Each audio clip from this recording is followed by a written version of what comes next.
pirmahan ni Pia bago pa man siya magtrabaho sa satayan.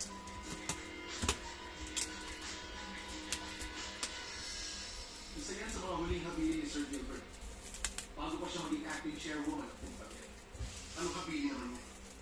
Ang nilalaman niya ay kasunduan na si Miss Pia Huchuta ay walang anumang karapatan sa kayamanan ng Satayarak family. Maliban na lang kung magpapakasal silang dalawa.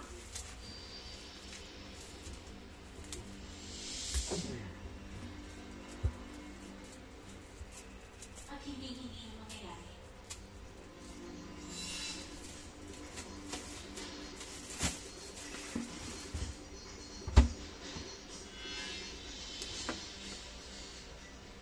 Patunay yan na walang masamang intensyon si Pia sa pamilya.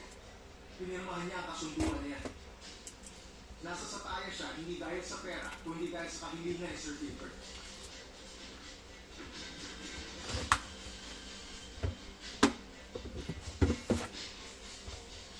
Sigurado ka ba? Pwede nagbago na siya. Nakita niya kung gaano kalaki yung kumpanya ang Sataya. O pwedeng nasiro na rin siya. Ganun naman ang epekto ng pera. Sa kahit na sino.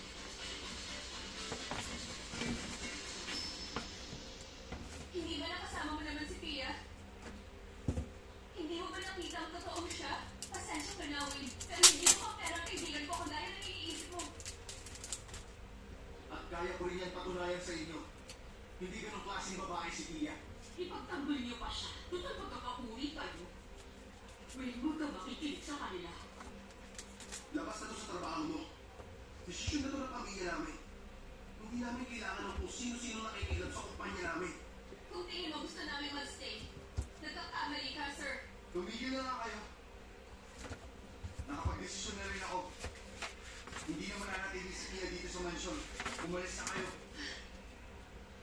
Hindi ko inakalang ganyan ka pala mag-isip, Will. Nakakaawa ka. Tama si Sir Gilbert. Hindi ka dapat sa sataya dahil kung tumuto ka, tumahimik ka. Ang kapal na rin, ha? Huwag ka mag-alala, Will. Matagal na ako nagtitimpi sa babaeng to. Okay, Rick. Tama na. Tumigil na kayo. Nasaan ang haras mo? Alam ko ito ang gusto mo. Ito lang ang hinihintay ninyong lahat na mangyari.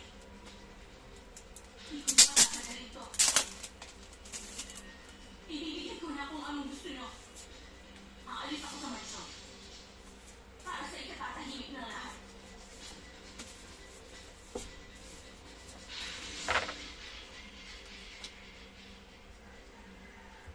Kaya kung ako sa'yo, Wen, kalimutan mo na ang lahat.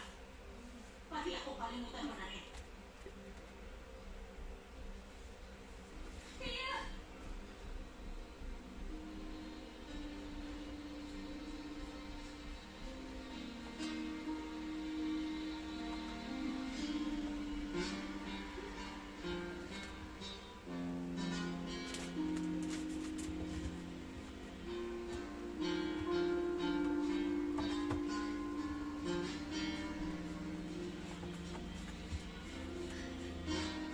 Pia!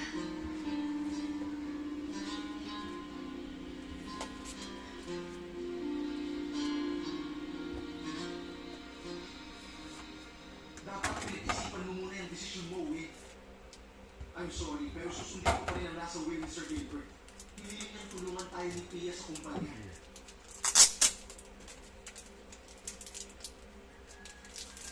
Pero Rob, bakit pa? Yun ang napag-usapan namin. Hindi na bago ang problema sa satayan. Dati niya nang pinaiimbestigahan ang anomalyang nangyayari sa loob ng kumpanya.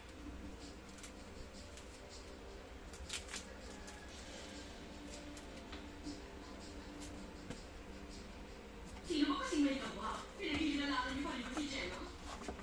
Hindi na alam ni Sir Gilbert kung sino. Kaya hindi siya nagtitiwala sa pamilya. Hindi ko rin alam kung bakit ganun na lang ang tiwala ni Sir Gilbert kay Pia. Unang personal ko siyang makilala. Naiintindihan ko na kung bakit buo ang kumpiyansa niya kay Pia. Hindi niya kayang gawin ang ibinibintang niyo sa kanya. Imposible. Habang may pagkakataon pa, pag-isipan mo muna. Tumigil ka na nga! Nakapag-desisyon na ako! Sino ka para pagkatiwalaan ko? Siyempre, mas maniniwala ako sa pamilya ko.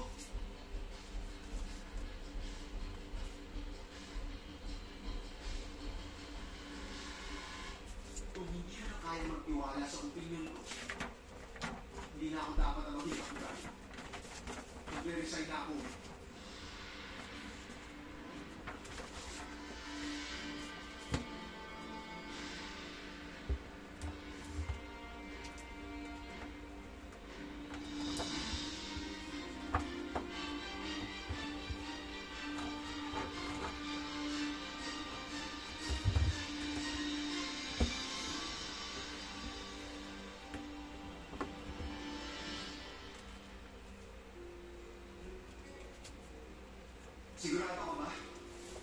Pwede nagbago na siya. Nakita na niya kung gaano kalaki kumpanya sa tayo. Kung pwede nasilaw na rin siya. Ganun naman ang epekto ng pera. Sa kahit na sino.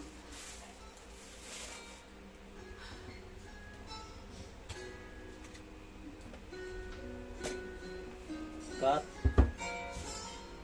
Ayaw ko rin cut, anak.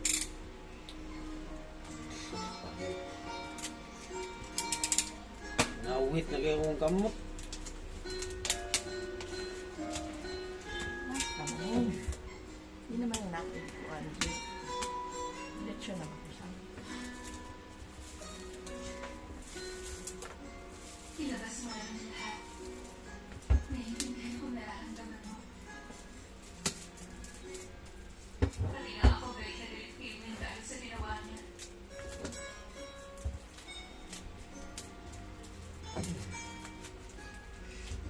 Iya, okay ka lang ba?